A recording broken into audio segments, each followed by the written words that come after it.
अथोत्तरेण तपसा ब्रह्मचर्येण श्रद्धया विद्यात्मानं मन्विष्यादित्य मभिजयन्ता एतद्वै प्राणां नामायतन मेतदमृतमभय मेतत्परायण मेतस्मान्न पुनरावर्तन्त इत्येषा निरोधस् तदेषा श्लोकाः अथ उत्तरेण तपसा ब्रह्मचर्येण श्रद्धया विद्यया आत्मानं अन्विष्य आदित्यम् अभिजयन्ते एतद्वै प्राणानाम् आयतनम् एतद् अमृतम् अभयम् एतत् परायणम् एतस्मात् न पुनः आवर्तन्ते इति एषाः निरोधा तद एषा श्लोकाः। तो दो मार्ग बताए गए थे, एक दक्षिणायन और एक उत्तरायण। संवत्सर जो एक वर्ष है उसे सभी जो जितने भी कर्म होते हैं उसी काल के अधीन ही होते हैं, क्योंकि कोई भी चीज़ है कब बनी, इतनी डेट, इतना महीना, इतना वर्ष में बनी। किसी की डेथ हुई तो कब मरा, इतनी तारीख को, इस वार को, इस दिन को, इस महीने में मरा। तो कोई भी कर्म जब करते हैं तो संकल्प करते हैं कि आज मैं ये कर्म यज्ञ या इष्ट जो भी कर रहा हूँ, इस वार को, इस तिथि को, इस महीने को, इस संवत्सर में कर रहा हूँ। तो काल से कोई भी अतिक्रम नहीं, बाहर नहीं हो सकता। और वो काल 6 महीने 2 हिस्सों में बांटा।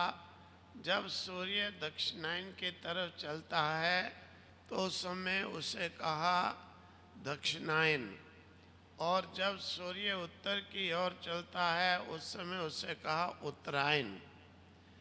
दक्षिणायन मतलब पितृयान मार्ग, पितरों का। तो उत्तरायण मतलब दिव्य देवों का मार्ग, जिसमें दिव्य गति। दक्षिणायन के समय में वैसे भी प्रवृत्ति होती है, मैं ये करूं, मैं ये करूं, मैं ये करूं, मैं पौत्र पौत्र वाला हूँ, इसलिए अनेक कर्म करता है, यज्ञ याग आदि। और उसके साथ में वो चाहता है कि मुझे स्वर्ग आदि प्राप्ति। परंतु ये जो दक्षिणायन का मार्ग है, इसमें चलने के बाद उसे स्वर्ग आदि तो प्राप्त होते हैं, परंतु वहाँ पर वो उनका फल भोग करके फिर वापस मृत्यु लोक में लौट करके आता है। और उत्तरायण मार्ग कहा देवों का मार्ग, दिव्य मार्ग, यानी जिसमें ये इच्छाएं जो हैं समाप्त हो जाती हैं और उत्कृष्ट की ओर यानी उन्नति की ओर, निवृत्ति परायण मोक्ष की ओर जिसमें प्रवृत्ति होती है वो उत्तरायण मार्ग है। अब कहते हैं कि अथ उत्तरेन तपसा ब्रह्मचर्येन।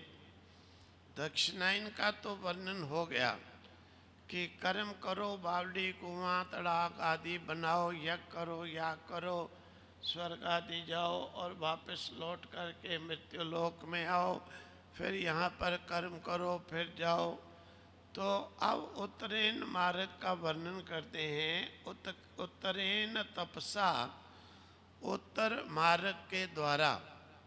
उत्तरेन यहाँ पर तृतीय विभक्ति है कि उत्तर मार्ग के द्वारा, यानी उत्कृष्टतम अयन, जिसे कहा श्रेष्ठ मार्ग, उस मार्ग के द्वारा तपसा, जो तपस्वी लोग हैं। तपस्वी यानी शरीर और मन आदि की क्रियाओं को नियंत्रण में रखने वाले को कहा तपस्वी। ऐसे लोग ब्रह्मचर्य पूर्वक, ब्रह्मचर्य मनोनिग्रह, मन का संयम ही ब्रह्मचर्य कहा।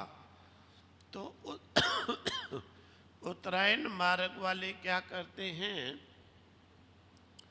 कि तपस्या के द्वारा शरीर नियंत्रण, यानी शरीर के द्वारा जप तप इत्यादि सहन करके सुखाना शरीर को, और मन का संयम करके ब्रह्मचर्य के द्वारा श्रद्धा से, यानी सत्य पर धारणा से, श्रद्धा सत्य आग्रह, उससे विद्या ज्ञान मार्ग जो है, विद्या ज्ञान श्रेय मार्ग, यानी कल्याण का मार्ग।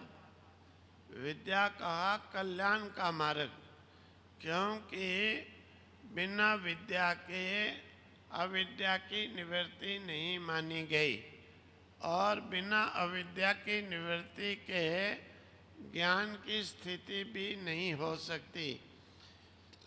इसीलिए श्रेय मार्ग विद्या के द्वारा, यानी कल्याण मार्ग के द्वारा, आत्मानम अन्विष्य, ओ आत्मा को, यानी जीवात्मा को, आत्मा को अन्विषण विद्या के द्वारा, कल्याण के मार्ग के द्वारा, मोक्ष मार्ग के द्वारा ढूंढते हैं।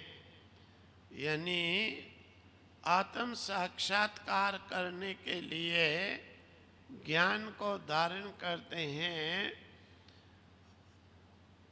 आदित्यम अभिजयन्ते, इस प्रकार से जो तप करते हुए और ब्रह्मचर्य के द्वारा मन का संयम करते हुए श्रद्धा पूर्वक जो कल्याण के मार्ग को, विद्या के मार्ग को, ज्ञान के मार्ग को जो ढूंढते हैं, वो आदित्यम अभिजयते, उस आदित्य लोक को, यानी परमात्म लोक को, अर्थात ब्रह्म लोक को अभिजयन्ते, जीत लेते हैं, प्राप्त कर लेते हैं।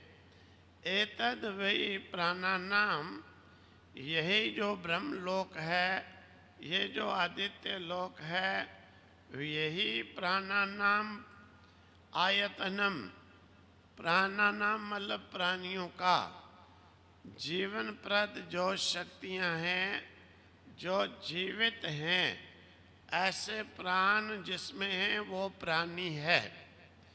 प्राणास्य अस्ति प्राणी, जिसमें प्राण है वो प्राणी। ऐसे प्राणियों का जो जीवन दान है, वो जो जीवन शक्ति देने वाली शक्ति है, जो जीवन शक्ति देने वाली शक्ति है, उसे जो है आयतनम, वही सबका आयतन है। यानी प्राण जो जीवन तत्व है वही सबका आयतन है कि आधार है, वहीं से सब जीवन तत्व प्राप्त करके जीवित रहते हैं। एतद अमृतम अभयम, यही जो है अमृत यानी अमर, अभयम भय से रहित अभय पद है। एतद परायणम, इसके जो परायण, सबका जो परम लक्ष्य यानी जिसका जो सबका परम लक्ष्य है उसके परायण। एतस्मात् न पुनः आवर्तन्ते, इसको प्राप्त करने के बाद वे पुनरागमन को प्राप्त नहीं होते हैं, जन्म मरण के चक्कर में नहीं पड़ते हैं। इति ऐसा निरोधा, ये ही निरोध यानी रोक यानी विराम यानी आवागमन की अंतिम गति है, जहाँ पर जन्म मृत्यु का चक्कर रुक जाता है, जहाँ पर बार बार मरना जन्मना निरोध हो जाता है, ये उसकी अंतिम जो है वो गति है। तद ऐसा श्लोका उक्ति, ये जो है इस श्लोक का अधोनिर्दिष्ट ये उक्ति है, इस प्रकार का कथन है। उपनिषदकार का कहने का अभिप्राय ये है कि उत्तरायण मार्ग पर जो चलते हैं, जिन्होंने दक्षिणायन मार्ग का त्याग कर दिया है, जो दक्षिणायन मार्ग को छोड़कर उत्तरायण मार्ग पर चलते हैं, यानी जिन्होंने मरण जन्म के चक्कर को समाप्त करने के लिए कर्मों के फल स्वर्ग वैकुंठ आदि की अभिलाषाओं का परित्याग करके और वो उनके लिए किए जाने वाले कर्मों का चक्कर छोड़ करके वो निवृत्ति परायण यानी जो उत्तरायण मार्ग है, जो श्रेय मार्ग है, जो कल्याण का रास्ता है, उसका आश्रय वो ग्रहण करते हैं। तो वो किस प्रकार से करते हैं ग्रहण? तपसा तप और ब्रह्मचर्य और श्रद्धा और विद्या, इनके सहारे से। मतलब कि जिस प्रकार से व्यक्ति को वृक्ष पर चढ़ना होता है, सोपान उसके लिए सीढ़ी जो है साधन होती है कि सीढ़ी हो तो बड़ी आसानी के साथ एक एक स्टेप चढ़ के पेड़ पर चढ़ जाएगा। इसी प्रकार से कल्याण को प्राप्त होने के लिए, मोक्ष प्राप्त करने के लिए, अर्थात पुनरागमन जन्म से छूटने के लिए, बार बार मरण जन्म के चक्कर से बचने के लिए ये सोपान कहा है, सीढ़ी कही है कि पहले तो तप होना चाहिए। तप मतलब कि शरीर को साधना, अर्थात सहन करके शरीर को तपाना, आसन आदि पर बैठ करके जप आदि करना, ये तप। और तप के साथ में कहते हैं ब्रह्मचर्य। ब्रह्मचर्य मतलब कि मन का संयम। ब्रह्मचर्य मन का संयम, मन के पीछे पीछे नहीं भागना, मन को निरोध करना, रोकना, एक आत्मा में लगाने के लिए मन को प्रयास करना। और फिर तप और ब्रह्मचर्य जिसमें होगा उसमें आ जाएगी श्रद्धा। फिर श्रद्धा होना चाहिए, यानी ऐसे भी कह दो कि श्रद्धा पूर्वक तप और ब्रह्मचर्य हो, नास्तिकता पूर्वक ना हो। इसीलिए कहा श्रद्धा साथ में होनी चाहिए। श्रद्धा भी हो, मन का संयम भी हो और तपस्या भी हो, लेकिन अगर साथ में विद्या नहीं है, अविद्या का नाश नहीं हो पाएगा। अंधेरा ही अंधेरा रहेगा, चलने का मार्ग दिखाई नहीं देगा। क्योंकि बहुत से लोग होते हैं, पर श्रद्धा रखते हैं और साथ में तप भी करते हैं, लेकिन साथ में क्या है, अंधेरे में उन्हें जो है चलने का मार्ग नहीं मालूम। क्योंकि जितने नास्तिक जो पंथ होते हैं, जो भगवान के स्वरूप को एक्सेप्ट नहीं करने वाले हैं, ये सब विद्याहीन हैं। विद्याहीन मतलब अंधेरे में। अंधेरे का मतलब कि जिनको एक परफेक्ट मार्ग चलने का, सिमरन करने का ज्ञान नहीं है। इस प्रकार से अंधेरे में चलने से बचने के लिए विद्या हमें मार्ग दिखाती है कि हमने कौन सा सिमरन करना, कौन सा मार्ग सही है, कौन सा मार्ग गलत है। विद्या से हीन व्यक्ति मार्ग से रहित हैं। विद्या को प्राप्त किए हुए जो हैं, वो वास्तविक मार्ग को जानते हैं कि कल्याण का मार्ग क्या है, विनाश का मार्ग क्या है। इसीलिए विद्या के सहारे तप, ब्रह्मचर्य, श्रद्धा और विद्या, ये सीढ़ी है। इसके सहारे से वो जिसे ढूंढना है, आत्मा रूपी परमात्मा को वो ढूंढ लेते हैं। जैसे इष्टापूर्ति के पीछे दौड़ने वाले चंद्रलोक को जीत लेते हैं, जो राय प्रधान है, आदित्य लोक प्रधान, प्राण प्रधान है। चंद्रलोक दक्षिणायन ये मार्ग है, आदित्य लोक उत्तरायण मार्ग है। चंद्रलोक का जीवन सकाम है, प्रिय मार्ग है कि स्वर्ग आदि जो प्रिय लगना, उनके लिए लगे रहना। आदित्य लोक का उत्तरायण मार्ग है निष्काम जीवन, कि उन कर्मों के पीछे न चलकर कल्याण के मार्ग की ओर चलना।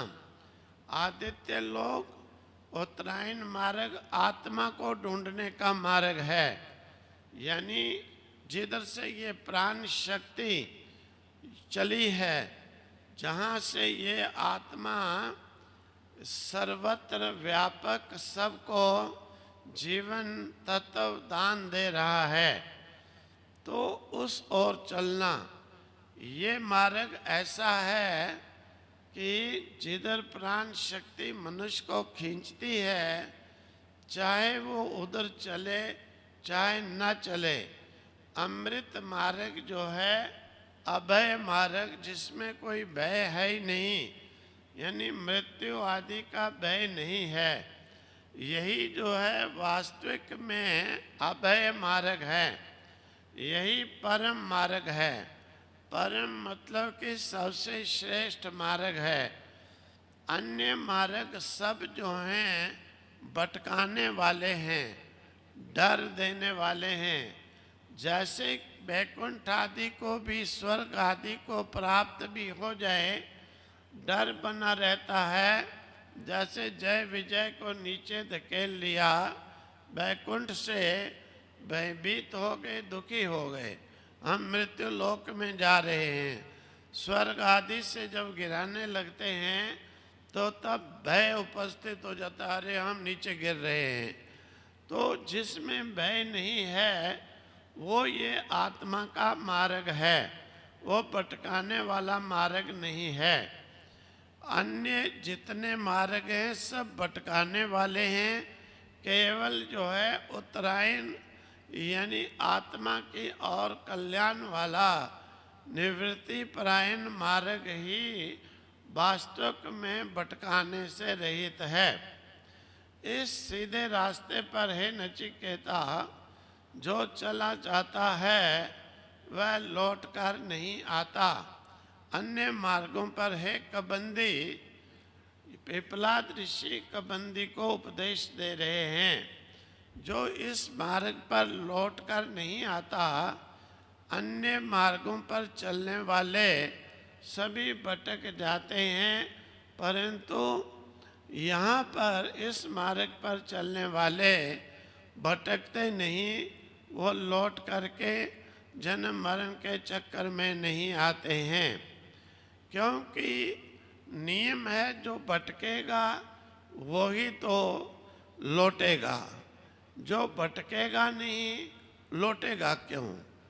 यानी जिसे मार्ग का मालूम है सीधा, तो वो क्यों वापस लौटेगा। जिसे मालूम नहीं है वो टेढ़े मेढ़े रास्ते पर चलकर घूमकर वापस लौट आएगा। लौटेगा वही जो सही मार्ग पर नहीं चलता है। ये मार्ग जो है निरोध मार्ग है। इस पर चलने वाला चल करके रुक जाता है, फिर उसे चलने की जरूरत नहीं। अंतिम अवधि जो है चलने की ये कही गई है। ठीक मार्ग पर चलने वाले का ही चलना रुक सकता है, क्योंकि वो मंजिल पर पहुंच सकता है। ठीक मार्ग पर चला तो वह चलता ही रहेगा। जो ठीक मार्ग पर नहीं चला वो लौट कर घूमता ही रहेगा। उसे कभी भी निरोध नहीं, विश्राम नहीं, उसे कभी भी आराम नहीं, उसे कभी भी परिश्रम से रहित नहीं हो सकता, क्योंकि घूम ही चले गया। लेकिन सही मार्ग पर चलने वाला मंजिल पर पहुंच करके परिश्रम से रहित वो अपने पद पर पहुंच गया, रुक गया। सूर्य अथवा संवत्सर प्रजापति है और उसके विषय में किसी ने एक आख्यायिका कही है, वो फिर आगे वर्णन की जाएगी। ओम तत्सत, ओम तत्सत, ओम तत्सत।